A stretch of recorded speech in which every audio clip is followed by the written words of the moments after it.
안녕하세요. 우리 이제 사례 첫 시간입니다. 자, 우리 이제 사례는 기본적으로 단문 공부했던 부분, 그 기본서에서 공부했던 부분들을 최대한 많이 활용을 해서 문제를 풀어주셔야 되는 부분입니다. 자, 단문하고 사례 완전히 일치하지는 않아요. 여기다 보시면은 자, 사례에서 우리가 답안 작성을 위해서 공부해야 될 부분이 요만큼이다라고 본다면은 단문에서 위에서 공부하는 부분들 상당 부분은 겹칩니다. 상당 부분은 겹치지만 자, 겹치지 않는 부분도 있다는 거 이런 상태예요. 그러다 보니까 사례, 단문 겹치는 부분이 상당히 많지만 사례에서 우리가 추가로 더 공부해야 될 부분이 조금씩 나옵니다. 그런 거 이제 사례 우리 이제 앞으로 쭉 공부하시면 되는 부분이고요. 자, 그 다음에 단문에서는 배웠는데 사례에서는 아예 언급조차 안 되더라 그런 부분들이 있습니다. 그런데 특히나 이런 부분은 사례에서 물어볼 수 없기 때문에 단문으로 출제 비중이 또 더욱더 높은 부분이기도 해요. 이런 부분을 따로 준비를 하셔야 됩니다. 자, 예전 시험에서는 각종 국가고시에서 행정법을 시험 물어볼 때 주관식 시험에서 대부분 단문만 많이 물어봤습니다. 법쟁정의 원칙이 뭐냐, 법률리보의 원칙이 뭐냐, 신뢰보호의 원칙이 뭐냐, 나 요거 써라. 그게 그냥 시험 문제 끝이었습니다. 그냥 단어 2개 띡 나오고 끝이에요. 신뢰보호의 원칙 50점 뭐 그런 식으로 대상 적격 50점 이런 식으로만 끝이었습니다. 근데 그러다 보니까 아니 법을 공부했다는데 실제 사례 어떻게 해결해야 될지, 실제 사건이 벌어졌는데 어떻게 해결해야 될지 전혀 알지도 못하고 문제가 있는 거 아니냐. 그래서 이제 주관식 시험 경향이 바뀌어서 사례를 물어보겠다. 그래서 사례 문제로. 그래서 막 갑은 어쩌고 저쩌고 뭐 이러했는데 이런 상황이 생겼다. 취소 소송을 제기하였다. 어떻게 되겠는가? 처분이 위법하냐? 인용 가능하겠느냐? 자, 이런 식으로 이제 사례 문제가 주류를 이뤘습니다. 근데 문제는 이런 부분들이 있죠.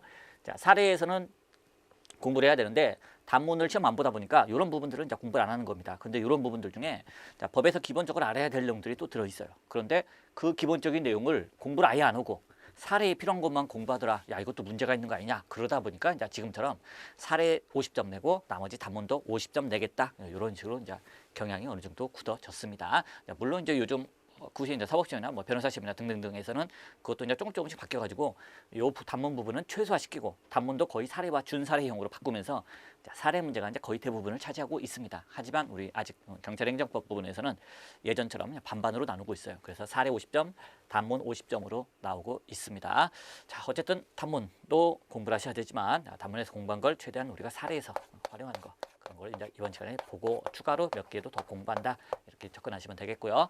자, 사례 문제 기본적으로 구체적인 사건이 주어지기 때문에 소를 제기해서 어떻게 구제를 받느냐 관련된 부분에서 주로 많이 나오고 있습니다. 그래서 여기다 보시면은 자, 행정소송, 행정법이니까 행정소송이겠지만 행정소송 중에서도 항고소송이 주로 문제가 되고요. 항고소송 중에서도 취소소송이 많이 문제가 되는 부분이죠. 취소소송에서 주로 사례 문제가 나오고 있습니다. 자, 취소소송을 제기한다. 운전면허 취소 처분을 당했다. 거기에 대해서 취소소송을 제기해서 이기면은 운전면허 취소 처분이 취소 판결을 받는 순간 소급해서 무효가 됩니다. 그럼 난 다시 운전할 수 있게 되는 거죠. 자, 그런 식으로 구제를 받는 건데 자, 취소소송이 제기되면 바로 판단하는 게 아니라 먼저 적법 요건, 즉 소송 요건을 갖췄는지 판단하고 이걸 갖추게 되면 그 다음 비로소 본안이 들어가서 본안 판단에 들어가게 되는 부분이죠. 자, 본안 판단이라는 건 당시 말대로 운전면허 취소처분이 위법한지 아닌지를 따지는 절차입니다. 처분의 위법성을 따지는 거예요. 처분의 위법성 여부를 따지는 거. 처분의 위법성 여부 판단. 그게 이제 본안 판단이라고 얘기를 해주고 있는 겁니다. 자, 소송 요건은요. 일반적으로 소송 요건은 취소소송의 소송 요건이니까 대상 적격을 갖추었느냐, 원고 적격을 갖추었느냐, 자, 피고 적격을 갖추었느냐, 협의 소익이 있느냐, 제소 기간을 지켰느냐, 행정심판 저주죄를 거쳤느냐 등등등 이런 것들을 쭉 다 판단하는 게 소송 요건 단계가 되는 부분입니다. 자, 요걸 갖추어야만 소가 적법하다라고 표현하고 소가 적법하니까 본안 판단을 해서 처분이 위법한지 아닌지 판단하는 게 되는 부분이죠. 자, 소송 요건인데 특별한 소송 요건이라고 볼 수도 있고 사법심사 가능성이라고 우리가 많이 표현하는데 자, 소송 요건을 갖추지 못하면 소가 본안 판단 들어가지 않고 그냥 각하 판결로 끝나게 되는데 마찬가지로 사법심사가 불가능하면 역시 각하로 끝나게 됩니다. 그래서 사법심사가 가능해야만 비로소 들어온 걸 소송 요건 갖추는지 판단하고 본안 판단이 들어가게 되는데 바로 이렇게 사법심사가 가능하냐 불가능하냐 관한 부분으로 우리가 단문에서 공부했던 부분이 통치행위 해당하면은 사법심사가 부적절, 불가능한 거 아니냐, 사법심사 못하고 각하시키겠다 그런 부분에서 통치행위가 문제가 되는데 통치행위는 단문에서는 중요합니다만 우리 사례에서는 통치행위 말고 특별권력관계가 나옵니다. 그래서 특별권력관계에 해당하면은 사법심사가 불가능하기 때문에 사법심사 못하고 각하해야 되는 거 아니냐 이런 부분이 이제 우리 사례에서는 문제가 되는 부분이에요. 자, 그런 부분 보고 나머지 소송요건들 그래서 우리 사례 문제 보면은 무슨 행정작용을 당했는데 거기에 대해서 취소소송을 제기하려고 한다. 이 행정작용을 대상으로 해서 취소소송을 제기할 수 있겠는가 대상 적격을 물어보는 문제예요. 그렇죠? 그리고 원고 적격 자, 취소 소송을 제기하려고 한다. 이 사람에게 원고 적격이 인정되는가? 이런 거 물어보기도 하고, 또 한편으로 대상 적격과 피고 또는 제소 기간을 한꺼번에 묶어서 물어보기도 하고, 그리고 협의 수익 관련해서 따로 물어보는 분들도 많습니다. 그런가 하면 행정심판 안 거치고 취소 소송 제기도 되겠느냐, 행정심판을 꼭 거쳐야만 되느냐, 이런 부분들, 이것도 하나의 소송 요건으로서 물어보는 문제들이 소송 요건에 관한 문제들이 되는 겁니다. 자, 그리고 본안 판단에 대해서는 소송 요건을 다 갖추면은 본안 판단이 들어가서 처분이 위법하다고 판단이 되면, 처분이 위법하다라고 판단이 되면은 원고의 주장이 이유가 있군요. 그래서 인용 판결이 나오게 되는 거죠. 취소 판결이죠. 인용 판결. 자, 그런가 보면 반대로, 자, 처분은 적법합니다. 즉 처분이 위법하다고 주장하는 원고의 주장은 이유가 없습니다. 그럼 이제 기각 판결이 나오게 되는 부분이죠. 바로 이 처분이 위법한지 아닌지 요걸 판단하는 단계가 본안 판단이고, 여기에 관한 문제들도 사례 문제에서 많이 나오고 있습니다. 그래서 자, 운전면허 취소 처분을 하겠다. 운전면허 취소 처분은 위법한가, 적법한가? 대집행 과정에서 개고 처분이 나왔다. 이 개고 처분은 위법한가, 적법한가, 또는 여기에 대해서 취소 소송을 제기했는데 인용 가능하겠는가, 이런 게 다 처분이 위법하냐, 적법하냐를 물어보는 문제가 되는 겁니다.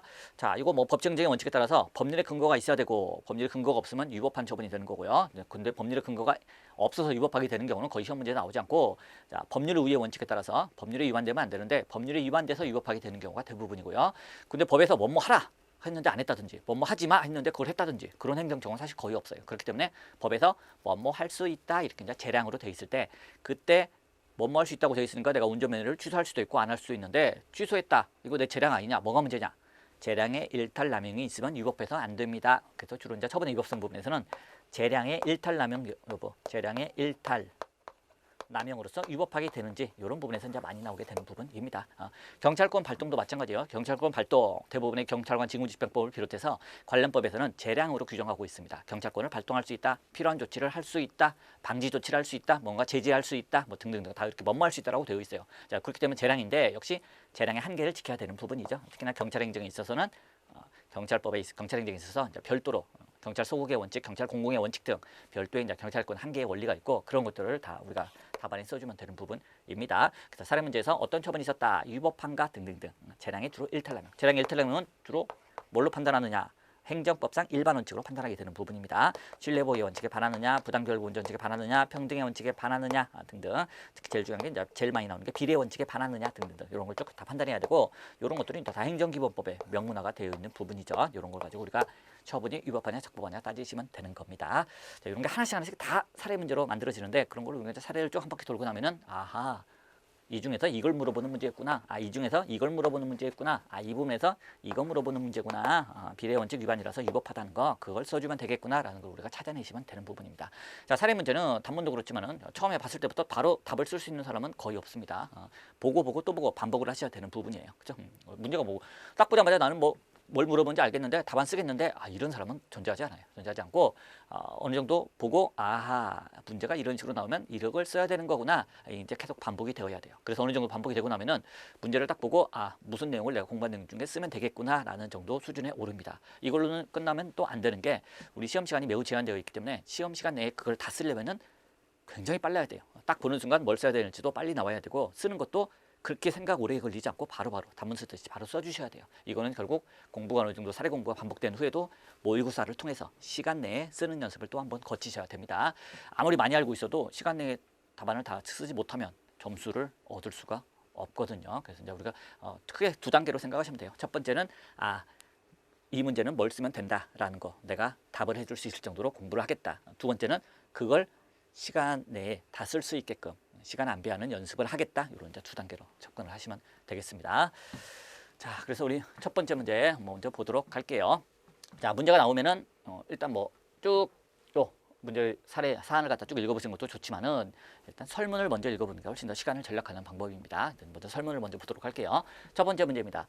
취소 소송을 제기함에 있어 갑이 경찰 공무원이라는 신분으로 인해 발생할 수 있는 제약사항을 검토하라 라고 되어 있습니다. 자, 우리가 사례 공부 많이 하면은 거의 설문만 봐도 뭘 써야 되는지, 여기에 어떤 내용이 나와 있겠구나 충분히 예상 가능하기도 합니다. 자, 취소 소송을 제기하는데 경찰 공무원이다, 그 신분 때문에 발생한다 제약사항, 결국 경찰 공무원은 취소소송 제기하면 안 되는 거 아니냐, 그런 혹시 제약사항이 있느냐라는 부분인데, 특별권력관계를 물어보고 있는 문제입니다. 경찰 공무원은 특별권력관계에 있기 때문에 사법심사가 불가능한 거 아니냐, 그러니까 취소 소송을 제기할 수 없는 거 아니냐. 제기하면은 법원에서는 사법심사 가능성이 없습니다. 그래서 각하를 시켜야 되는 거 아니냐. 그 부분을 물어보는 문제가 되겠습니다. 그래서 첫 번째 문제는 특별 권력 관계구나라는 거. 처음 보고 알 수는 없겠죠. 하지만 이제 우리가 반복해서 공부를 하다 보면은 경찰 공무원이기 때문에 취소 소송 제기 못하는 거 아니냐, 그 신분 때문에 제기 못하는 거 아니냐, 특별 권력 관계 문제구나 이렇게 접근하시면 되는 부분이에요. 자, 그다음 두 번째 문제 볼게요. 자, 을은 자신이 갑에게 한 직위해제 처분은 판단 여지가 인정되는 영역이므로 사법심사가 불가능하다고 주장한다. 을의 주장의 타당성을 검토해라라고 되어 있습니다. 자, 판단 여지가 인정되기 때문에 사법심사가 불가능하다고 주장을 하고 있습니다. 자, 판단 여지에 대해서 물어보는 문제입니다. 자, 과연 을의 주장의 타당성을 검토하라 이렇게 되어 있기 때문에 을의 주장은 타당하다 또는 타당하지 않다라고 우리가 결론을 내려주시면 되는 부분이에요. 자, 을은 행정청이고요. 자, 갑이 이제 그 처분의 상대방인데 을이 갑에게 직위해제 처분을 했습니다. 거기에 대해서 나 억울하다. 여기에 대해서 취소 소송을 제기하겠다. 그랬더니 을이 갑이 소를 제기하니까 갑이 온 거고 행정청 을은 피고가 되겠죠. 자, 피고 측에서 뭐라고 주장하느냐? 판단 여지가 인정되는 영역이니까 사법심사가 불가능한 거 아니냐 이렇게 주장하고 있다는 거. 그래서 우리는 과연 판단 여지가 뭔지 그리고 판단 여지가 인정되는 영역이 뭔지 과연 여기가 거기에 해당하는지 자, 그렇다면 사법심사가 다 불가능한지 아니면은 판단 여지에도 한계가 있기 때문에 그 한계를 위반한 경우에는 사법심사가 가능한 것인지 만약 이 경우 판단 여지 한계를 위반한 경우라면 사법심사가 가능하기 때문에 을의 주장은 이제 타당하지 않게 되는 부분이죠. 그래서 이거는 우리가 단문에서 공부했던 역시 판단여지 그 부분을 최대한 활용해서 답안을 써주시면 되는 부분입니다. 자, 문제에서 이렇게 판단여지가 인정되니까 사법심사가 불가능하다라고 문제가 나오기도 하고 또 다르게 나올 때는 판단여지가 인정되는 영역으로서 결국 적법하다 또는 위법한지 검토해라 이런 식으로 문제가 나오기도 합니다. 자, 이 직위해제 처분이 위법한가라고 물어보는 경우 또는 판단여지라는 단어를 써주는 경우 등등으로 이제 여러 가지 변형에 대해서 나올 수 있는 부분입니다. 근데 이제 판단여지를 인정 안 하지 않은 학자들도 많고 또 판단여지에서 우리 판례가 판단여지라는 단어를 사용한 적도 없습니다. 그렇기 때문에 판단여지를 정확히 문제에서 물어보고 싶다 싶으면은 이렇게 판단여지라는 단어가 나오는 게 적절합니다. 판단여지가 그냥 숨겨져 있고 직위해제 처분이 위법하냐 적법하냐라고 막 물어보게 되면은 그냥 재량의 일탈남용 여부로 접근해서 푸셔도 전혀 문제가 사실 없는 부분이에요. 출제자가 판단여지를 꼭 답안에 써주셨으면 좋겠다 하면은 판단여지라는 단어가 사실 이렇게 문제에 등장하는 게 깔끔한 부분이 되겠습니다. 여기서는 뭐 판단여지라는 게 딱 등장했기 때문에 결국 우리는 판단여지 인정 여부에 관한 학설 판례 검토부터 시작해서 판단여지를 중심으로 답안을 검토해 주시면 되는 부분입니다. 자, 세 번째 문제 볼게요. 갑은 소청심사위원회의 심사 결정을 거치지 아니하고 취소 소송을 제기할 수 있는가라고 물어보고 있습니다. 소청심사위원회. 자, 소청심사라는 것은 특별행정심판입니다. 이게 곧 행정심판이에요. 행정심판. 즉 갑은 행정심판을 거치고 나서 취소소송을 제기해야 되는가 안 거쳐도 되는가 이런 부분인데 결국 행정심판 전추주의에 관한 문제입니다.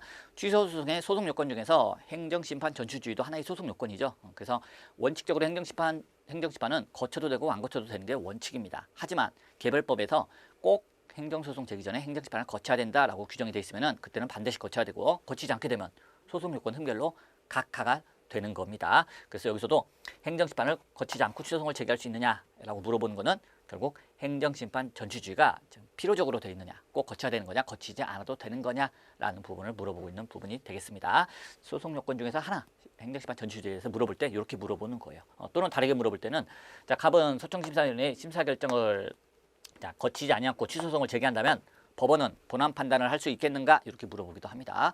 소송 요건을 흠결했으면 법원이 본안 판단을 할 수 없겠죠. 그래서 본안 판단을 할 수 없다라고 대답을 하시면 되고 또는 여기처럼 그냥 이걸 거치지 않고 취소소송을 제기할 수 있는가 그러면은 거치지 않고는 취소소송을 제기할 수 없다 이런 식으로 이제 물음에 대한 대답을 우리가 해주시면 되겠습니다. 자, 밑으로 가서 이제 위에 이제 문제 사례 문제를 보도록 할게요. 자, 경찰서장 갑은 그의 관할 구역에서 발생한 범죄 사건 중 미해결된 사건의 수가 많다는 이유로 경찰청장 을로부터 근무 성적이 극히 나쁘다는 평가를 받아 직위 해제되었습니다. 갑은 다른 구역에 비해 자기의 관할 구역의 범죄 사건 해결률이 높음에도 지금 미해결된 사건의 수가 많다고 해서 직위 해제됐는데 알고 보니까 해결률이 높았습니다. 자, 그런데도 근무 성적이 극히 나쁘다는 평가를 받은 것은 을이 사실조사를 제대로 하지 않았기 때문이라는 것을 알게 되었다. 자, 사실조사도 않고서 그냥 야 너는 근무 성적이 나쁘네 그래서 직위해제를 했던 겁니다.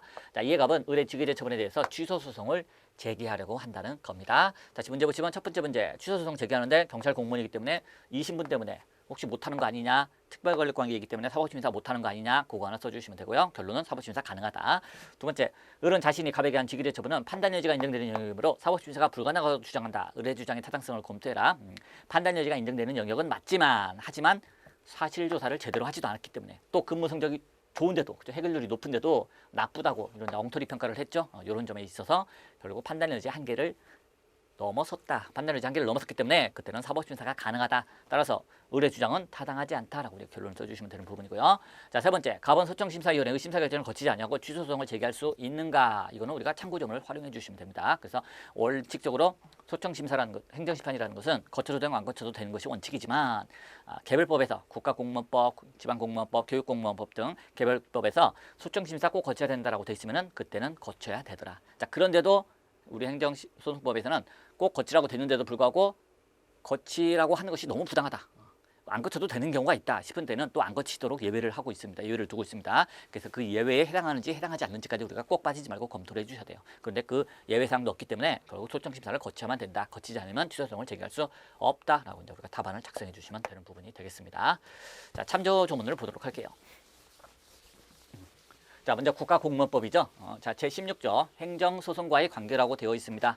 그래서 1항을 보니까 제75조에 따른 처분 그 밖의 본인의 의사에 반한 불리한 처분, 부작위에 관한 행정소송은 소청심사위원회의 심사 결정을 거치지 않으면 제기할 수 없다. 자, 행정소송을 제기하고 싶으면 반드시 뭐부터 거쳐라?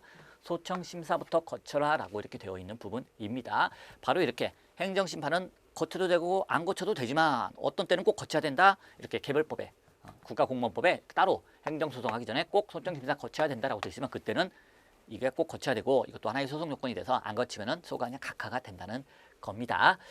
자, 그리고 75조에 따른 뭐 처분, 그 밖에 본인에 대한 불리에 반하는 처분 등등인데 결국 징계라든지 그 밖에 본인의 의사에 반하는 불리한 처분에 대해서 취소 소송 가기 전에 행정심판을 거쳐야 되는구나라고 우리가 기억을 해주시면 되겠고요. 자, 73조의 3 관련된 거 보니까 직위해제 되어 있죠. 임명권자는 다음 갖고 어느 안에 해당하는 자에게는 직위를 부여하지 아니할 수 있다. 직위해제 할 수 있다 이렇게 재량으로 되어 있는데 1호는 뭐 삭제됐고요. 자, 2호 보니까 직무수행 능력이 부족하거나 근무 성적이 극히 나쁜 자가 되어 있습니다. 그 밖에 뭐 2호, 3호, 5호, 6호 되어 있는데 결국 이 사건에서도 직무수행 능력, 근무 성적이 극히 나쁘다. 요걸 이유로 해서 직위해제 처분이 나왔던 부분이죠. 자, 근무 성적이 극히 나쁘자. 이게 사실 불확정 개념입니다. 추상적인 용어를 쓰고 있죠. 정확히 뭐 근무 성적이 몇 점 중에 몇 점 이하일 때 뭐 이렇게 써 있지도 않고 그냥 근무 성적이 극히 나쁜 자 이렇게 굉장히 추상적으로 불확정 개념으로 되어 있습니다. 자, 요런 때 우리가 이제 판단 여지가 언급이 되는 부분입니다. 자, 근무 성적이 극히 나쁜지 안 나쁜지는 법원에서 어떻게 하냐, 판사 네가 뭘 하냐, 얘랑 같이 일을 해봤던 인사권자인 내가 잘 알고 있다. 그러니까 나의 판단을 존중해줘야 되는 거 아니냐. 그래서 이제 주로 이제 불확정 개념이 사용됐기 때문에 판단 여지가 문제가 된다라는 걸 우리가 이제 참고점을 해서 끌어내 주시면 되는 부분이 되겠습니다. 자, 다음 조문으로 넘어갈게요. 자, 제75조 처분사유 설명서의 교부죠. 그래서 1항 보니까 공무원에 대하여 징계 처분할 때라든지 뭐 강임, 휴직, 직위해제 또는 면직 처분을 할 때 이런 경우 이런 거 할 때 설명서를 교부하라고 되어 있는데 여기에 바로 직위해제도 들어있죠. 그래서 조금 전에 봤던 조문처럼 자, 75조에 따른 처분 직위해제죠. 직위해제 당했을 때는 행정소송 제기하기 전에 행정심판을 반드시 거쳐야 된다. 그래서 국가공무원법 뭐 75조 1항 그리고 나머지 조문들 합쳐보면은 결국 직위해제에서 취소소송을 제기하기 전에는 행정심판을 꼭 거쳐야 되는구나라는 결론을 우리가 내려줄 수 있고 그걸 답안에다가 참고점을 내가 활용했다는 걸 보여주셔야 됩니다. 다음 행정소송법을 볼게요. 행정소송법 제18조 행정심판과의 관계죠. 1항입니다. 취소소송은 법령의 규정에 의하여 당해 처분에 대한 행정심판을 제기할 수 있는 경우에도 이를 거치지 아니하고 제기할 수 있다. 원칙적으로 뭐다? 행정심판은 임의적이다. 그래서 거쳐도 되고 안 거쳐도 되는 거라는 걸 보여주고 있습니다. 그래서 거치지 않고도 제기할 수 있다. 하지만 예외가 있네요. 다만 다른 법률에 당해 처분에 대한 행정심판에 재결을 거치지 아니하면 취소소송을 제기할 수 없다는 규정이 있는 때는 그러하지 아니하다. 그래서 다른 법률에서 행정심판 꼭 거쳐야만 취소소송을 제기할 수 있습니다. 라고 돼 있으면 그때는 앞에 본문에도 불구하고 단서에 따라서 행정심판을 거쳐야 되더라. 안 거치면은 부적법한소라서 각하가 된다는 겁니다. 그런데 그 다른 법률이 바로 뭐였습니까? 우리가 조금 전에 봤던 국가공무원법이에요. 국가공무원법에서는 당해 처분에 대해서 직위해제 처분에 대해서 행정심판, 소청심사위원회의 심사 재결을 거쳐야 된다라고 되어 있죠. 그게 바로 행정심판의 재결입니다. 자, 그걸 거치지 않으면 행정소송을 제기할 수 없다고 써있는데 결국 행정소송, 정확히는 취소소송을 얘기하는 거예요. 그래서 취소소송을 제기할 수 없다라고 규정이 조금 전에 봤던 국가공무원법입니다. 그래서 결국 행정소송법 18조 1항 단서에 따라서 국가공무원법이 존재하기 때문에 결국 직위해제 처분에 대해서는 취소소송을 제기하기 전에 행정심판을, 소청심판을 꼭 거쳐야 된다라는 결론이 우리가 나오게 되는 겁니다. 자, 그런데 2항을 보니까 2항과 3항에서는 이렇게 개별법에서 행정심판을 꼭 거치라고 되어 있다 하더라도 거치게끔 하는 것이 너무 심하다. 안 거쳐도 되는 경우가 있더라. 그런 경우에 대비해서 다시 예외 규정을 또 만들어 놨습니다. 그래서 2항과 3항을 볼게요. 자, 2항 3항 보시면 제1항 단서의 경우에도 즉 국가공무원법에서 수시소송 제기하기 전에 행정심판 꼭 거쳐야 된다, 소청심판을 꼭 거쳐야 된다라고 되어 있는 경우에도 다음 각호에 해당하는 사유가 있는 때는 재개를 거치지 아니하고 취소소송을 제기할 수 있다. 또는 3항 같은 경우도 마찬가지로 제1항 단서의 경우에 즉 개별법에서 행정심판 꼭 거치라고 되어 있는 경우에도 다음 각호에 해당하는 사유가 있는 때는 행정심판을 제기할 필요가 없다. 즉 행정심판을 아예 제기할 필요도 없거나 또는 제기만 하고 결과는 안 기다려도 된다. 즉 결과, 재개를 기다릴 필요는 없다. 제기는 하되 결과 기다릴 필요는 없다. 여기는 아예 제기할 필요도 없다. 어쨌든 재개를 기다릴 필요 없는 경우를 이렇게 나눠 놓고 있습니다. 자, 내용을 보시면 그럴만해요. 그래서 행정심판 청구가 있은 날로부터 61일 이내에 재결이 나와야 되는데 그때까지도 재결이 없다더라. 또 중단 손해를 예방해야 할 긴급한 필요가 있기 때문에 재결 나올 때까지 기다릴 수가 없다더라. 등등등. 또는 행정심판 기관이 의결 또는 재결을 하지 못할 사유가 있다. 이거 역시 재결을 기다릴 수가 없겠죠. 이런 경우라든지 또 동종 사건에 관하여 이미 행정심판에 기각 재결이 있었기 때문에 자, 내가 행정심판 제기해봤자 나도 기각될 게 뻔하다. 뭐 이런 상황이라든지 또 단계적으로 진행되는 처분 중 어느 하나에 대해서 이미 행정심판 제기를 거쳤다. 그러면 자, 굳이 또 뭐하러 거치게끔 하느냐 등등등 이런 사유가 있으면은 그때는 굳이 국가공무원법에서 행정심판 꼭 거치라고 돼 있다 하더라도 거쳐봤자 의미가 없죠. 그래서 안 거치도록 되도록 다시 한번 예외가 있다는 겁니다. 그래서 이 2항과 3항의 예외는 우리가 이제 답안에다 그렇게 표현을 해주셔야 돼요. 자, 우리 행정심판법에서는 행정심판 원칙적으로 안 거쳐도 되지만 단서에서 다만 개별법에 규정이 있을 때는 꼭 거쳐야 된다고 되어 있더라. 그런데 개별법에 국가공무원법에 꼭 거치라고 되어 있기 때문에 꼭 거쳐야 되는 건 맞는데 그럼에도 불구하고 이 2항과 3항이 나와 있는 이런 사유에 해당하면은 안 거쳐도 되더라. 그런데 이 사안에서는 이런 사유가 특별히 보이지 않네. 그러니까 행정심판을 꼭 거쳐야 된다. 따라서 소송심사를 거치지 않고는 취소소송을 제기할 수 없다. 이런 식으로 우리가 답안을 구성하시면 되겠습니다. 자, 다음 조문으로 넘어갈게요. 자, 조문 여기 참문 조문 끝나고요. 자, 그래서 여기 결국 이번에 이제 사례 문제에서 이제 핵심 키워드를 딱 뽑아보면은 첫 번째 문제는 이제 특별 권력 관계가 되겠고요. 두 번째 문제는 판단일지, 세 번째는 이제 필요적 행정심판 전치주의, 요게 문제가 되는 부분이죠. 자, 이런 내용들은 뭐 종대로 설명을 했던 부분이니까 넘어가도록 하겠습니다. 넘어갈게요. 자, 목차입니다. 목차 첫 번째 문제 뭐 특별 권력 관계였죠. 그러니까 이제 목차를 잡을 때는 쟁점에서 뭐가 문제가 된다는 걸 딱 보여주고 그 마지막에 결론, 물음에 대한 답을 정확히 해주시면 되고 결국 우리가 중간에 써야 되는 거는 특별 권력 관계이기 때문에 사법심사가 불가능한 거 아니냐 거기에 관한 논의를 써주시면 됩니다. 그래서 여기에 관해서 학설, 판례, 검토 써주시면 끝나는 부분입니다.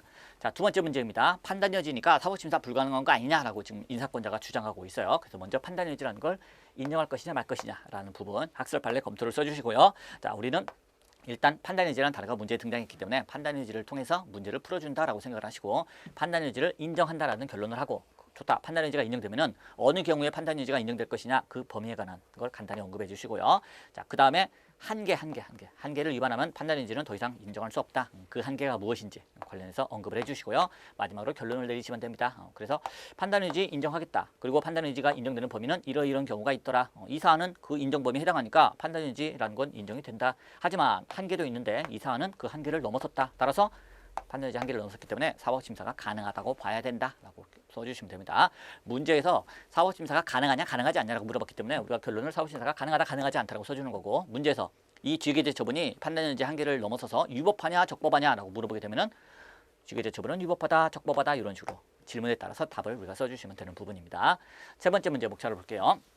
자, 행정심판 전치주의가 문제가 되는 부분이죠. 그래서 먼저 필요적 전치주의가 적용되는지 여부를 써주시면 됩니다. 그래서 우리가 행정소송법에 따르면 원칙적으로 임의적 전치주의가 원칙인데 개별법에 규정이 있으면 필요적 전치주의가 적용이 되더라. 이 사안에서는 그렇게 되느냐? 그렇게 되는 거 맞죠? 그런데도 불구하고 행정소송법 자, 2항과 3항에서는 필요적 전치주의라 하더라도 예외적으로 다음 각호에 해당하면은 행정심판을 제기할 필요가 없거나 또는 제기하고 재결을 기다릴 필요 없이 바로 취소소송을 제기할 수 있게끔 되어 있는데 그런 부분에 해당하느냐 그런 건 보이지 않더라. 그래서 결론적으로 꼭 소청심사를 거쳐야만 된다. 결론을 내려주시면 되는 겁니다. 자, 본문으로 들어갈게요. 자, 첫 번째 문제입니다. 쟁점이죠. 특별권력관계가 문제가 됩니다. 그래서 특별권력관계에 관한 의의를 별도의 목차로 써주셔도 되고, 우리가 이제 답안지가 별도의 목차를 따로따로 만들면 답안지가 부족해질 수도 있기 때문에 쟁점에다가 이제 한꺼번에 들어 넣어서 써주셔도 됩니다. 그래서 특별권력관계에 대해서 쟁점에다가 이제 언급을 해주는 겁니다. 그래서 특별권력관계란 공법상 근무관계, 영조물 이용관계 등과 같이 특별권력관계 주체와 구성원과의 관계로서 특별한 법률로 인해서 성립된 포괄적인 지배복종 관계다. 그래서 결론이 뭔데요? 법치주의가 배제되는 관계죠. 이 단어를 꼭 써주셔야 됩니다. 그래서 단문처럼 법치주의가 배제되는 관계이다라고까지 써주시고요. 법치주의가 배제된다는 건 구체적으로 얘기하자면은 법률 위반의 원칙이 적용이 안 된다. 기본권 제한의 법리가 적용 안 된다. 사법심사가 제한된다. 그래서 법기사 이걸 우리가 언급을 해주시면 되는 겁니다. 자, 사안에서 국가와 경찰 공무원 갑의 관계가 바로 뭐다? 공법상 근무관계죠. 그래서 공법상 근무관계이기 때문에 자, 전통적인 특별권력관계에 해당한다. 그래서 전통적인 특별권력관계 이론에서는 사법심사가 불가능하다고 주장한 적이 있었는데 그렇기 때문에 사법심사 가능성이 문제가 된다라고 우리가 딱 언급을 해주시면 됩니다. 자, 또는 답안을 구성할 때 쟁점에다가 자, 특별권력관계에 해당해서 사법심사 가능성이 문제가 된다라고 해주시고 그 다음 목차로 특별권력관계란 요걸 얘기한다라고 따로 써주셔도 되고 이렇게 한꺼번에 묶어서 쟁점으로 써주셔도 되고 뭘로 해도 상관이 없습니다. 자, 두 번째 볼게요. 자, 그럼 과연 특별권력관계 인정 여부, 다른 말로 사법심사 가능 여부를 이제 봐주시면 됩니다. 그래서 이제 학설, 판례, 검토 차례로 봐주시면 돼요. 먼저 특별권력관계 긍정설, 다른 말로 사법심사 부정설이 있는 부분이죠. 답안에서는 둘 중에 하나만 써주시면 됩니다. 자, 특별한 공익 목적의 효과적 수행을 위해서는 인정을 할 수밖에 없다. 일반 권력관계, 일반 권력관계라는 것은 일반 개인과 국가와의 관계, 특별권력관계는 그냥 개인이 아니라 공무원과 국가와의 관계, 이런 점에서 일반이냐 특별이냐 구별을 해주고 있습니다. 특별권력관계는 일반 권력관계가 구별되어야 한다. 왜? 특별한 공익 목적을 위해서 일부러 인정되는 그런 특별한 규율이 필요한 게 아니겠느냐. 그래서 인정하는 견해고요. 자, 부정설입니다. 자, 모든 공권력 행사에는 법치주의가 적용되어야 한다는 겁니다. 일반 권력관계에만 법치주의가 적용되고 특별권력관계에는 법치주의가 적용되지 않는다. 그렇게는 볼 수 없다. 그래서 특별권력관계에 대해서도 법치주의가 적용되기 때문에 뭐 사법심사가 불가능하다 그런 말은 인정하지 않겠다라는 견해가 부정설이 되는 거죠. 자, 수정설입니다. 자, 수정설은 둘로 나누는 거죠. 그래서 기본관계와 경영수행관계로 나누겠다. 그래서 기본관계는 기본자가 들어가면 중요하다는 의미죠. 우리 법에서 기본자가 들어가면 중요하다는 의미예요. 그래서 중요한 관계에 있어서는 이때는 사법심사를 인정해야 된다. 하지만 덜 중요한 경영수행관계에 있어서는 특별권력관계를 인정하겠다. 즉 사법심사를 부정하겠다는 얘기가 되겠습니다. 결국 여기서 이제 기본관계가 뭔지만 언급해 주시면 돼요. 그래서 기본관계란 구성원의 법적 지위에 영향을 미치는 관계를 말한다. 파면 처분이 나왔다. 해임 처분이 나왔다. 즉 너 이제 더 이상 공무원 아니야 나가 이런 신분을 박탈하는 이런 거라면은 기본관계입니다. 이때는 사법심사를 통해서 구제를 해줘야 된다. 하지만 경영수행관계 일상적으로 수행되는 관계 직무상의 지시라든지 뭐 등등등등 이런 거 가지고 일일이 다 법원에서 사법심사하는 것은 부적절하지 않느냐. 그렇기 때문에 경영수행관계에 대해서는 사법심사를 안 하겠다. 이런 식으로 둘로 나누는 게 수정설이 되겠습니다. 자, 우리 판례는 전통적인 의미의 특별권력관계를 인정 안 하고 있습니다. 그래서 그중에 한 판례 하나가 이거죠. 서울교대 학장이 학생에 대해서 퇴학 처분을 했습니다. 바로 이렇게 국공립대학에 다니는 재학생과 국가와의 관계, 이것도 특별권력관계에 해당합니다. 이렇게 국공립대학교 재학생에 대해서 퇴학 처분을 했는데 이 부분에 대해서 특별권력관계니까 사법심사를 안 하겠다 이게 아니고 그냥 사법심사를 했습니다. 그래서 이것도 하나의 처분이고 그러니까 사법심사가 가능하다. 즉 전통적 의미의 특별권력관계는 인정하지 않고 있다는 겁니다. 전통적 의미의 특별권력관계를 인정한다는 건 사법심사를 부정한다는 건데 그걸 판례는 인정 안 하기 때문에 결국 사법심사를 다 긍정하고 있는 겁니다. 자, 우리 검토 볼게요. 자, 법치주의, 실질적 법치주의죠. 형식적으로만 법치주의가 아니라 실질적 법치주의에 따라서 더 이상 뭐 전통적 특별관계는 인정할 수가 없어요. 즉 사법심사가 안 되는 영역이 있다더라 이런 거는 인정할 수가 없습니다. 그건 뭐 법의 지배를 받지 않는 영역이 있다는 건데 안 되죠. 법의 지배를 받아야 된다. 법치주의에 따라서 인정할 수 없어요. 자, 다만 일반 권력관계와 특별권력관계가 분명히 차이점은 있습니다. 그 부분을 존중해 줄 수밖에 없어요. 그렇기 때문에 그걸 용어를 특별권력관계라고 쓰지 말고 이렇게 쓰자는 겁니다. 그래서 그 특수성을 감안해서 특별행정법관계라고 표현해 주자는 겁니다. 그래서 특별행정법관계는 인정해 줄 수 있다는 겁니다. 아니 종래 논의되던 특별행정법관계하고 종래 논의되던 특별권력관계하고 특별행정법관계가 뭐 다른 점이 있냐? 차이가 있습니다. 종래 논의되던 특별권력관계는 사법심사 제한된다는 거, 즉 법치주의가 배제되는 관계지만 특별행정법관계는요. 당연히 법치주의가 적용되기 때문에 사법심사도 가능한 영역입니다. 다만 일반 권력관계와 차이점이 있다면 법치주의가 적용은 되되 조금 완화된다는 거, 즉 행정청의 재량권과 자율권을 조금 더 많이 존중해 준다는 거, 요 정도 차이가 있지만 법치주의가 적용되냐 적용되지 않느냐, 즉 사법심사가 가능하냐 불가능하냐, 여기서 크게 차이가 나는 부분입니다. 그래서 우리는 사법심사 가능하다, 전통적 특별관계 인정 안 하고 특별행정법관계라는 식으로만 인정해 주겠다, 이렇게 이제 검토를 내리시면 되는 부분입니다. 자, 4번 결론이죠. 자, 국가와 갑의 관계는 특별 권력관계라고는 할 수 없고 특별행정법관계라고 표현하겠다는 겁니다. 물론 우리 판례는 아직도 특별권력관계라는 용어를 씁니다. 하지만 판례가 특별권력관계라고 단어를 쓰고 있지만 그 의미는 특별행정법관계의 의미로 쓰고 있는 거예요. 우리 판례는 뭐뭐 국가와 갑의 관계는 특별권력관계에 해당하므로 근데 결론은 사법심사 가능하다는 결론을 내리고 있어요. 그리고 우리 판례는 용어는 특별권력관계로 쓰지만 특별행정법관계라고 의미를 받아들이고 있는 겁니다. 그래서 우리 결론 국가와 갑의 관계는 특별행정법관계이기 때문에 사법심사가 가능하다는 겁니다. 가능하다. 그래서 갑은 직위대 처분에 대해서 취소소송을 제기할 수 있다. 공무원이란 신분 때문에 혹시 제약이 있나요? 그런 거 없습니다. 그냥 취소소송을 제기할 수 있습니다. 사법심사 가능합니다. 라고 결론을 내려주시면 되겠습니다. 두 번째 문제로 넘어갈게요. 자, 두 번째, 판단이 여지니까 사법심사 하지 마 이렇게 이제 주장하고 있는 사건이었죠. 자, 판단의 여지 개념을 써줍니다. 판단의 여지란 행정법규의 요건에 불확정 개념이 사용된 경우입니다. 불확정 개념, 근무 성적이 극히 나쁜 경우 이렇게 이제 불확정 개념이 사용된 경우 그 개념을 해석 적용함에 있어 행정기관 또는 행정청 이거 뭘로 써주세요? 행정기관, 행정청, 뭐 행정주체 뭘로 바꿔 쓰셔도 크게 지장이 없는 부분입니다. 여기를 뭐 행정청으로 써야 되냐, 행정기관으로 써야 되냐 그런 건 전혀 스트레스 받으실 필요 없어요. 자, 행정청 또는 행정기관에게 일정한 포섭의 자유를 인정하여 사법심사가 제한되는 것을 말한다. 그래서 판단유지면은 사법심사가 제한된다는 겁니다. 사법심사가 제한된다. 그래서 판단유지에 대해서 위법하냐 적법하냐 물어보기도 하고 사법심사가 가능하냐 불가능하냐라고 문제를 물어보기도 하는 부분입니다. 자, 문제에 따라서 뭐 사법심사가 제한되냐 제한되지 않느냐 가능하냐 불가능하냐 하면 거기에 따라서 답을 해주면 되고 위법하냐 적법하냐 물어보면 그에 따라서 위법하다 적법하다 대답을 해주시면 돼요. 어쨌든 판단유지의 개념을 써주시고 자, 그 다음에 참고점을 보니까 직위대 처분의 근거인 국가공무원법 73조의 상 제2호에 뭐라고 되어 있느냐 근무 성적이 극히 나쁜 자라고 불확정 개념을 쓰고 있다더라. 그렇기 때문에 갑에 대한 직위대 처분에 판단유지가 인정되어 사법심사가 불가능한지 문제가 된다는 겁니다.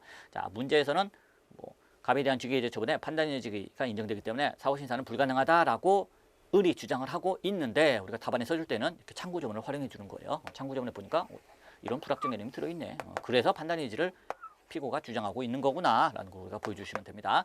자, 그 다음 2번 판단유지 인정 여부를 보도록 할게요. 네, 인정 여부입니다. 자, 첫 번째 학설이죠. 자, 판단유지 인정 여부. 자, 판단유지를 굳이 뭐하러 인정하느냐 이렇게 보는 견해도 있고 판단유지를 인정해주자라는 견해도 있습니다. 먼저 판단유지 인정해달라는 견해는 재량이라는 것은 입법자가 주는 것이다.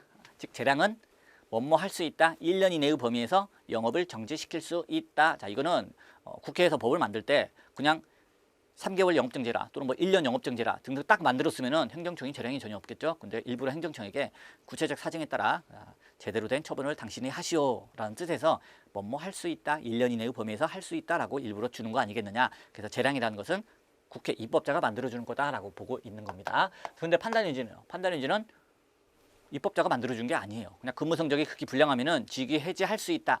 직위 해제할지 말지는 재량으로 국회에서 법을 그렇게 하여야 한다가 아니고 할 수 있다고 만들어준 거지만 앞부분 근무 성적이 극히 나쁜지 아닌지에 대해서는 그 글자를 어떻게 해석할 것인지 이거는 사실 법원의 역할이죠. 법원에서 구체적인 사건에서 이걸 해석 적용해서 이 사람은 갑은 근무 성적이 극히 나쁜 자가 맞네. 그래서 직위 해제한 거구나 뭐 등등등 법원이 판단해야 되는데 이때 법원에서 근무 성적이 크게 나쁜지 아닌지는 우리가 판단하는 것보다는 행정청이 판단하는 게 더 좋겠군요. 행정청의 판단을 존중해 주겠습니다. 이래서 판단유지가 나온다는 겁니다. 그러다 보니까 판단유지는 누가 인정해 주는 거? 법원이 인정해 주는 거다라고 보고 있는 겁니다. 그래서 재량은 입법자가 주는 거, 판단유지는 법원이 주는 거. 이런 점에서 차이가 있으니까 재량과 판단유지를 구별해 주자 이런 입장이 있고요. 자, 두 번째 견해는 사법심사에 있어서 불확정 개념의 포섭의 문제는 뭐 결국 재량으로 판단하면 그만인 거 아니냐. 똑같다는 겁니다. 똑같다는 겁니다. 그래서 뭐 판단 여지의 한계를 넘어섰느냐 안 넘어섰느냐를 판단하는 것과 재량의 일탈남용이 있냐 없냐를 판단하는 기준은 똑같지 않느냐. 사실오인이 있었느냐, 뭐 사실오인이 있느냐 등등등, 비례 원칙에 반하느냐, 평등의 원칙에 반하느냐 등등등, 절차법을 위반했느냐 등등등. 자, 이런 거 다 보면은 결국 똑같은 거 아니냐. 굳이 뭐하러 별도로 판단여지라는 걸 인정하느냐 이런 점에서 판단여지를 인정하지 않겠다는 견해도 있습니다. 자, 우리 판례 볼게요. 자, 감정평가사 시험에 대해서 불합격 처분을 했습니다. 이걸 불합격 처분을 취소해달라라는 다투는 사건이 있었는데 여기서 이렇게 얘기하고 있죠. 어떤 합격 기준을 선택할 것인가는 시험 실시 기관의 정책적 판단에 맡겨진 것이다. 그래서 자, 우리가 봤을 때 법원이 봤을 때 이 사람을 감정평가사 시험에 합격시켜야 될지 불합격시켜야 될지는 우리가 판단하는 것보다는 시험 실시 기관이 판단하는 게 좋겠군요. 그래서 시험 실시 기관의 판단을 존중해 줍니다. 그래서 행정청의 전문적 기술적 판단을 최대한 존중해 주고 있습니다. 자, 이런 게 바로 판단유지 아니냐. 근데 우리 판례는 판단유지를 인정할 것처럼 얘기를 해놓고 판단유지라는 단어는 사용하지 않고 재량권의 일탈남용이 있는지 없는지로 결론을 내고 있습니다. 그래서 이 경우 전문적 기술적 판단을 아무리 존중해 주려고 해도 이거 너무했네. 이 사람을 왜 불합격 시켰지? 그럴 때는 재량권의 일탈남용이다라고 판단을 하고, 반대로 이 사람을 왜 불합격 시켰는지에 대해서는 우리는 잘 모르겠고 크게 문제는 없는 것 같은데, 그러면 그냥 시험 실시 기관의 판단을 존중해 주겠다. 그런 때는 재량권의 일탈남용에 해당하지 않는다는 식으로 이제 결정을 내리고 있습니다. 그래서 우리 판례는 판단인지라는 용어는 사용하지 않고 있어요. 자, 우리 검토해 볼게요.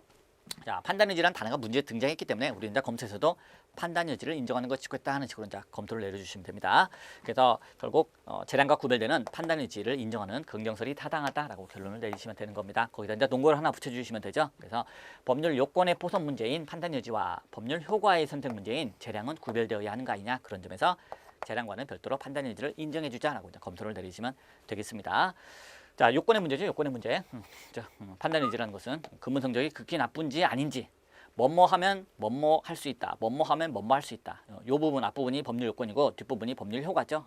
자, 재량은 뒷부분이죠. 지휘계제를 할지 말지. 앞부분 거기에 해당하는지 안 하는지는 법률 요건이죠. 그렇기 때문에 요건과 효과 구별을 하는 순간 판단 의지와 재량도 구별을 해줘야 되는 거 아니냐, 이렇게 이제 보는 부분이 되겠습니다. 다음으로 넘어갈게요. 자, 그 판단 의지를 인정하는 식으로 결론을 내렸으면 그러면 어느 경우에 판단 의지가 인정되는지 인정 범위에 관한 부분을 언급해 주시면 되는 겁니다. 그래서 이제 4개 기계적으로 따다닥 써주시면 돼요. 그래서 첫 번째는 자, 구속적 가치평가 결정 관련된 부분, 그리고 자, 성적평가 근무평등과 같은 경우, 즉 비대체적인 결정인 부분, 그리고 환경정책, 경제정책 등등 미래의 직접 결정 이런 경우, 또 하나 정치경제 사회문화 등 일정한 방향으로 조정하는 행정정책적 결정, 사실 동그라미 3번이나 동그라미 4번은 거의 같은 말이에요. 그죠? 미래의 직접, 그 밖에 행정정책적 결정. 그래서 자, 구비, 예정, 다다닥 인정 범위를 언급해 주시면 됩니다. 자, 그 다음에 인정되는 범위에 들어간다 치더라도 한계를 지켜야 됩니다. 그래서 이제 판단을 이제 한계를 언급해 주시면 돼요. 먼저 판단 기관이 적법하게 구성되어야 됩니다. 적법하게 구성되어야 되고요. 그 다음에 절차적 규정을 준수해야 되죠. 행정절차법, 그 밖에 각 개별법에서 절차를 요구하고 있으면 그걸 다 지켜야 됩니다. 그리고 세 번째, 자, 사실관계. 그래서 사실관계를 정확하게 확정을 해야 되는 겁니다. 정확하게. 즉 사실오인이 있으면 안 되는 부분이죠. 자, 네 번째로 행정법의 일반 원칙에 위반되어서는 안 된다는 겁니다. 그래서 신뢰보호 원칙이나 비례 원칙, 평등의 원칙 등등 우리 행정기본법에도 명문화되어 있는 그런 일반 원칙에도 역시 위반되면 안 된다. 이런 판단 의지를 지켜야 됩니다. 결과적으로 쭉 보다 보면은 그냥 일반적으로 판단 의지를 인정하지 않고 재량의 일탈남용으로 판단하는 것과 사실 크게 차이는 없어요. 어쨌든 판단의 한계를 이렇게 4가지를 써주시고, 자, 그 다음으로 넘어가서 이제 결론을 내면 됩니다. 넘어갈게요. 자, 결론입니다. 결론. 그래서 우리 결론에서 써줘야 되는 거는 과연 여기가 판단은 이제 해당하는 영역이 맞느냐, 그리고 한계를 넘었느냐 안 넘었느냐, 그 부분을 써주시면 됩니다. 자, 사안 포섭을 최대한 자세히 해주는 게 사례에서는 중요하게 되겠습니다. 그럼 먼저 동그라미 1번. 자, 직위해제는 공무원 관계에서 근무 병정에 관계되는 비대체적 결정 영역에 해당합니다. 그죠? 우리가 자, 비대체적 결정 영역이라면은 판단 여지가 인정되는 영역으로 봤죠. 따라서 직위해제는 바로 그 판단 여지가 인정되는 영역에 해당한다라고 먼저 하나 결론을 내주시고요. 그 다음 두 번째, 그러나 갑의 관할 구역에서 범죄 사건 해결률이 다른 지역에 비해 높죠. 그런데도 사실조사를 제대로 하지 않았다라고 문제에서 주어졌죠. 사실조사를 제대로 하지 않았기 때문에 사실관계 확정이 정확하게 이루어지지 않았죠.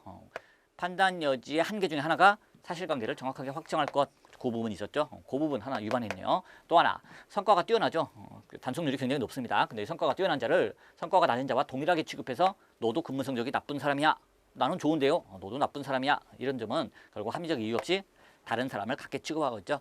같은 것을 같게, 다른 걸 다르게 취급해야 평등의 원칙에 반하지 않는 거죠. 그런데 합리적인 이유 없이 이렇게 차별을 하고 있네요. 그렇기 때문에 평등의 원칙에도 위반된다는 겁니다. 즉 행정법의 기본 원칙에 위반되는 부분이죠. 이런 점에서도 한계를 또 위반을 했습니다. 사실관계 확정도 정확하지 않았고 행정법상 일반 원칙에도 위반되고 있죠. 그렇기 때문에 결론, 판단 여지 한계를 일탈했다는 겁니다.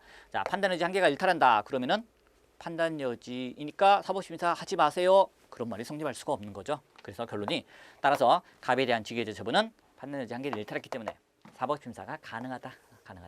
자, 문제에서는 의뢰 주장이 타당하냐 이렇게 물어봤죠. 그래서 대답, 의뢰 주장은 타당하지 않다라고 마무리를 지어주시면 되겠습니다. 다음 문제로 넘어갈게요. 자, 세 번째 문제입니다. 자, 세 번째 문제, 행정심판을 꼭 거쳐야 되느냐, 그런 문제가 되는 부분이죠. 그래서 쟁점, 갑이 취소 소송을 제기하기 전에 소청심사, 행정심판이죠. 자, 요걸 거쳐야 하는지와 관련해서는 직위해제 처분에 대하여 필요적 전취주의가 적용된지 검토하면 되는 부분입니다. 자, 그래서 2번, 필요적 전취주의가 적용되는지 여부를 보시면 되죠. 참고점을 최대한 활용해 주시면 됩니다. 그래서 2번 볼게요.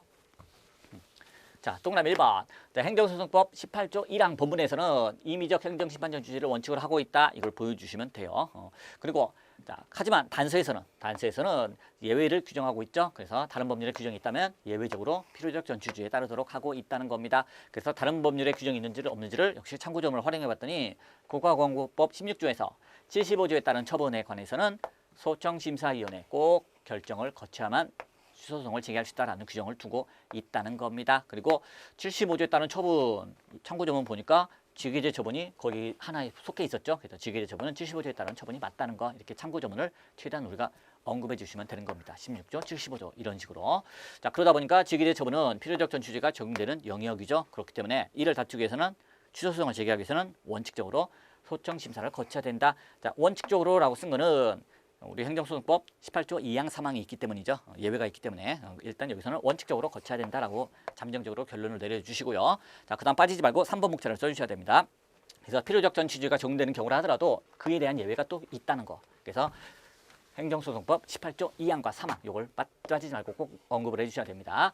그래서 2항과 3항은 필요적 전취주의가 적용되는 경우라 하더라도 이를 강행하는 것이 국민의 권익을 침해한다 싶을 때에는 예외 규정을 하나 마련해두고 있다는 거. 그죠? 그리고 18조 2항과 3항의 내용을 뭐 1호, 2호, 3호, 4호 각각 1호, 2호, 3호, 4호 돼 있는데 그걸 다 답안에 다 써주시는 거는 그건 시간상 안 돼요, 안 돼. 그래서 이제 18조 2항과 3항이 이런 의미다는 걸 내가 알고 있다라는 것만 딱 보여주시면 되고, 자, 사안에서는요. 특별한 그런 사정이 없었죠. 뭐 소청심사를 이미 제기했는데 60일이 지나도 대답을 안 해주고 있다 등등 이런 사정이 전혀 안 나와 있습니다. 그러니까 간단하게 동그라미 2번처럼 처리하시면 돼요. 사안에서는 소청심사를 거치지 않아도 될 특별한 예외 사유 18조 2항과 3항에서 얘기하고 있는 그런 1, 2, 3, 4, 5 각 호에 해당하는 그런 특별한 예외 사유를 찾을 수 없다. 그러니까 소청심사를 거쳐야 한다라고 이렇게 간단하게 한 줄로 요약을 해주시면 됩니다. 어쨌든 요 목차를 빠뜨리시면 안 돼요. 18조 2항과 3항이 중요한 조문이기 때문에 요게 있다는 거. 그 다음 4번 결론입니다. 그래서 어떻게 되느냐? 갑은 소청심사위원회 심사 결정을 거치지 않고 취소송을 제기할 수 있겠느냐? 우리 대답 없다. 그죠?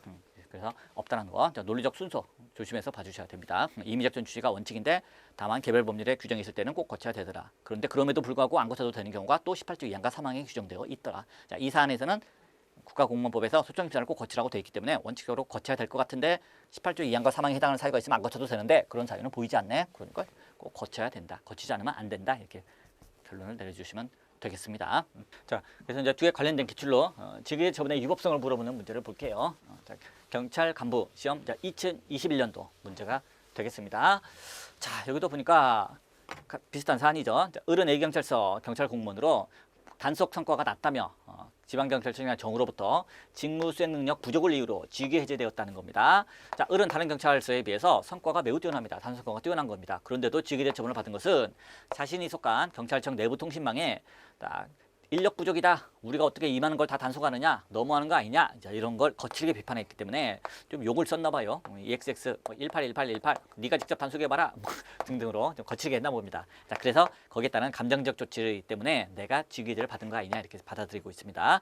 문제를 보니까 지방경찰청장 정의 을에 대한 직위제 처분은 위법한가라고 물어보고 있습니다. 근데 문제에서 직위제 처분은 위법한가라고 물어본다는 거. 자, 우리가 아까 봤던 사례 문제에서는 자, 직위제 처분은 판단 여지가 인정되는 영역이기 때문에 사법심사가 불가능하다. 그 부분을 판단하는 거죠. 여기는 직위제 처분이 위법한가라고 물어보고 있어요. 마찬가지로 판단 여지 가지고 이제 문제를 풀어보시면 됩니다. 판단 여지가 인정되긴 하지만 그 한계를 넘어서면 안 되는데 판단 여지의 한계를 넘어섰기 때문에 직위제 처분은 위법하다라는 식으로 우리가 이제 접근을 해주시면 되는 부분이에요. 혹시라도 쓸까봐 특별권력 관계는 쓰지 말라고 이렇게 써있는 거죠. 특별권력 관계 논의는 논의를 할 것. 그래서 이제 여기 대해서 특별권력 관계는 아예 쓰지 말고 그리고 판단 여지 가지고 접근하시면 됩니다. 근데 문제에서 판단 여지라는 단어는 등장을 안 했어요. 그렇기 때문에 우리가 사실 어떻게 풀어도 되느냐? 그냥 재량의 일탈남용 여부로 판단하셔도 됩니다. 그래서 여기서 재량의 일탈남용이 있냐 없냐 가지고 답을 써주셔도 상관은 없어요.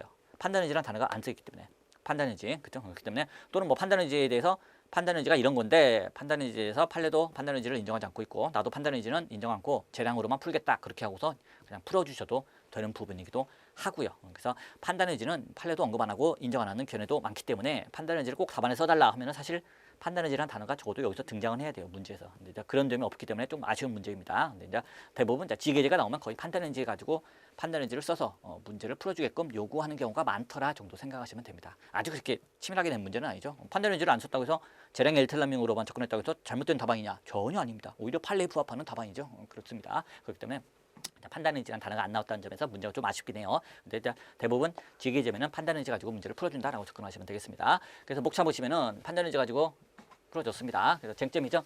자, 판단의지 역시 판단의지 개념을 써주시면 되고요. 다음에 직위대처분의 근거 국가공무법 73조의 상 제1항 제1호에서 직무성 능력이 부족한 자라는 불확정 개념을 내포하고 있다. 그렇기 때문에 자, 판단의지가 문제가 되더라. 그래서 판단의지 한계를 넘어서 위법한지 그걸 검토하겠다는 겁니다. 그래서 목차는 똑같아요. 판단의지 인정 여부에 관한 학설 판례 검토를 써주시고 자, 인정하자. 자, 인정 범위는 뭐뭐뭐뭐다. 자, 여기가 바로 거기에 해당하는 부분이다.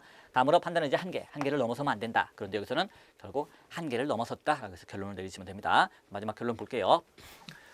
자, 지계제는 비대체적 결정이니까 판단의지가 인정되는 영역에 해당합니다. 자, 그런데 보니까 단속성과가 뛰어난데 낮다고 했죠. 사실관계 확정 정확하게 이루어지지 않았다는 점에서 판단의지 한계를 일탈했습니다. 또 한편으로 성과가 뛰어난데 낮은 자로 취급했죠. 그 성과가 뛰어난 자와 낮은 자를 동일하게 취급하네요. 합리적 이유 없이 차별하고 있는 거기 때문에 평등의 원칙에도 위반된다는 점. 또 하나 있네요. 내부통신망에 비판적인 글을 게시했다는 이유로 성과가 뛰어난 자에 대해서 직위제 처분까지 하는 것은 지나친 재량권의 행사가 아니겠느냐 이런 점에서 비례의 원칙에도 위반된다. 그래서 우리 판단의지가 인정된다 하더라도 그 한계가 있는데 먼저 사실관계를 정확하게 확정해야 된다는 거.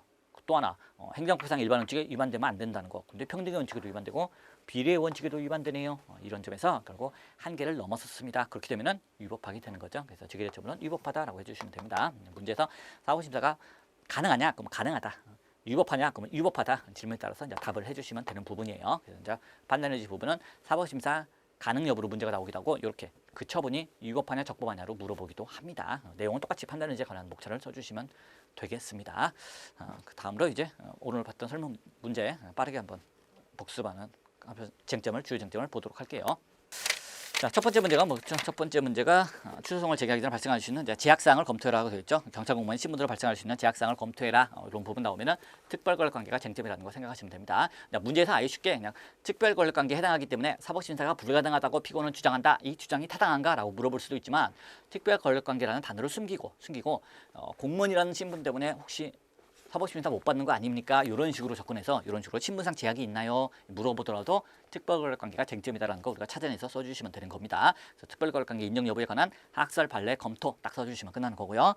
자, 두 번째 문제는 자, 행정청이 그렇게 주장했죠. 판단의지니까 사법심사가 불가능하다고 주장하고 있습니다. 그래서 이제 과연 사법심사가 가능하냐 불가능하냐 판단의지가 인정되는 영역이라면 사법심사가 불가능하겠죠. 그래서 그런 부분을 접근하는데 제일 먼저 판단의지의 개념 써주시고 그 다음에 판단의지의 인정 여부에 관한 학설 판례 검토를 써주시고 판례가 판단의지라는 단어를 쓰고 있지는 않지만 우리는 문제에서 판단의지를 가지고 문제를 풀어주게끔 의도로 낼 거죠. 그러니까 문제에서 판단의지가 등장했기 때문에 판단의지를 인정하는 것이 좋겠다. 재량과 구별되는 판단의지를 인정하는 것이 좋겠다. 자, 그런 다음에 봐야 되는 거는 판단의지의 인정 범위는 이런 경우가 있는데 여기는 거기에 해당한다는 걸 보여주시고 비대체적 결정이죠. 인사권자가 인사 근무 평정하는 거.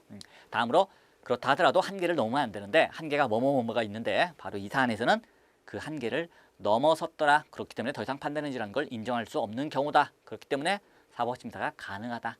문제에서 위법한가, 직위대 처분이 위법한가라고 물어보게 되면은 판단의지의 한계를 위반했기 때문에 위법하다라고 우리가 문제를 답안을 써주시면 되는 부분이 되겠습니다.